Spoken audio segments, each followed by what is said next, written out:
ইরানের ১৪তম প্রেসিডেন্ট নির্বাচনে প্রতিদ্বন্দ্বিতার জন্য চূড়ান্তভাবে ৬ প্রার্থীর নাম ঘোষণা করা হয়েছে।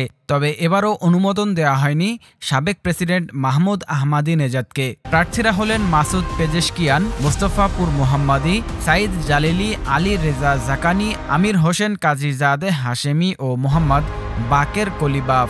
রোববার স্বরাষ্ট্র মন্ত্রণালয়ের পক্ষ থেকে আনুষ্ঠানিকভাবে এই ৬ জন প্রার্থীর নাম ঘোষণা করা হয়। এবারের নির্বাচনে প্রার্থী হতে ইচ্ছুক পার্লামেন্ট স্পিকার সহ ৮০ জন রাজনীতিবিদ ইরানের গার্ডিয়ান কাউন্সিল বা অভিভাবক পরিষদে নাম নিবন্ধন করেছিলেন। যাচাই বাছাই শেষে ৬ জনের প্রার্থিতা চূড়ান্ত করে স্বরাষ্ট্র মন্ত্রণালয়ে পাঠানো হয়।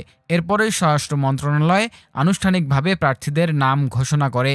জাতীয়তাবাদী রাজনীতিবিদ মাহমুদ আহমাদিনেজাদ ২০০৫ থেকে ২০১৩ সাল পর্যন্ত পরপর ২ বার ইরানের প্রেসিডেন্ট ছিলেন। গত ১৯ মে হেলিকপ্টার দুর্ঘটনায় প্রেসিডেন্ট ইব্রাহিম রাইসি এবং পররাষ্ট্রমন্ত্রী হোসেইন আমির আবদুল্লাহিয়ান সহ কয়েকজন গুরুত্বপূর্ণ কর্মকর্তা শহীদ হওয়ার পর এই নির্বাচনের প্রক্রিয়া শুরু হয়। প্রেসিডেন্ট পদে প্রতিদ্বন্দ্বিতাকারী ৬ প্রতিদ্বন্দ্বীর মধ্যে ২ জন প্রার্থী এমন রয়েছেন যারা ১৩তম প্রেসিডেন্ট নির্বাচনে সৈয়দ ইব্রাহিম রাইসির প্রতি সমর্থন জানিয়ে প্রতিদ্বন্দ্বিতা থেকে সরে দাঁড়িয়েছিলেন। এদের মধ্যে একজন হচ্ছেন সাইদ জালিলি, যিনি ইরানের সাবেক প্রধান পরমাণু আলোচক এবং ইরানের নীতি নির্ধারণী পরিষদ সদস্য।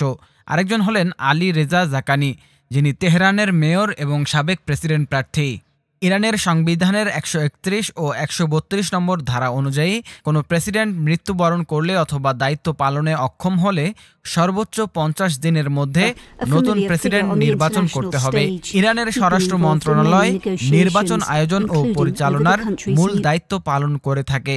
তবে প্রার্থিতা যাচাই বাছাইয়ের দায়িত্ব হচ্ছে গার্ডিয়ান বা অভিভাবক পরিষদের। ১২ জুন থেকে নির্বাচনী প্রচারণা শুরু হয়ে তা ২৭ জুন পর্যন্ত চলবে এবং আগামী ২৮ জুন শুক্রবার ইরানে প্রেসিডেন্ট নির্বাচন অনুষ্ঠিত হবে।